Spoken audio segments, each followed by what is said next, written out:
The ticket was 26 euros. We are going in. They asked me to remove the hat. And this is the security check. This is getting serious. No hats, security checks. I have to even take off my belt. So in App Store, you're gonna find it. So you go in, download the app, and then follow the signs. Number 1 and 2 starts there, and listen.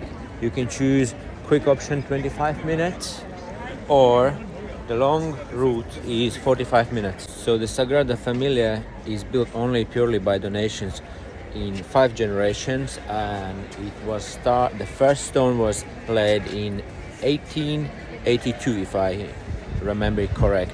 So it's 140 years roughly they are building this, and it still hasn't been finished, and that's how it's all gonna look like once it's done. Here you can see the old stone, and here you can see the new stone as it has been built throughout the years. This is the front facade, the only facade that the architect Gaudi seen himself as he was alive, and he wanted to serve this as a guide for others to complete the other facades. Now let's enter the basilica. This door has been created by a Japanese craftsman. Wow, amazing.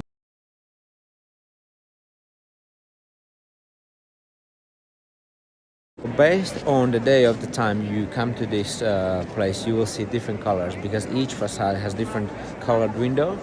So here we have red, green, yellowish, and there is green and blue.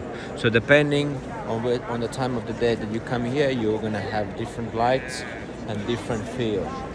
This is gonna be the main door. It's completed already. It's made of bronze. It's the Lord's Prayer, and it is written in 50 different languages.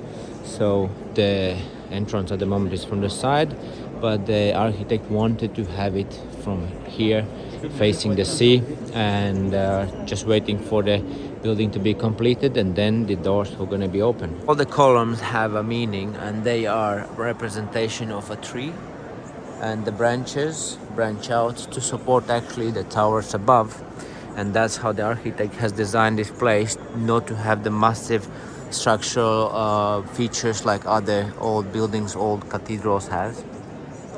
And there's not much of sculptures inside, because the idea for Gaudi was to have all the sculptures and all the design from exterior, and inside to leave it as a forest. So this is meant to be a forest.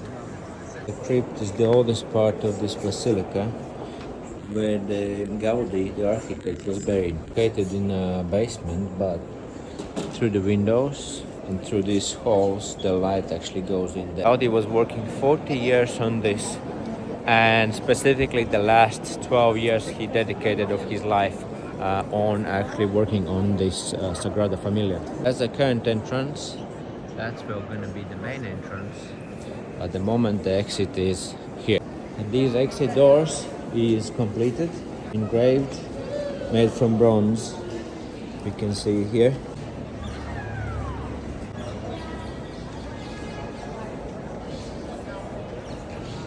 Now we have seen this place, and the very good question is, there's many books written about him, there's many songs created about him, there's many movies created about him, and yet he even didn't have any army.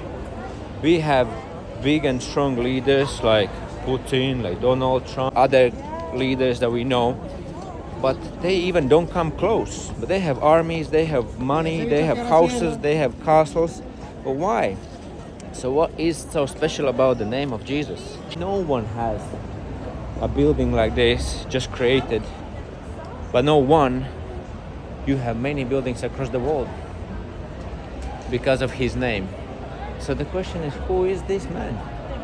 And why someone who didn't really have anything, didn't have house to live, didn't have Instagram account, didn't have car, Ferrari, didn't have nice clothes, sometimes he even went without food, he didn't have any army, and yet because of his name the world has changed.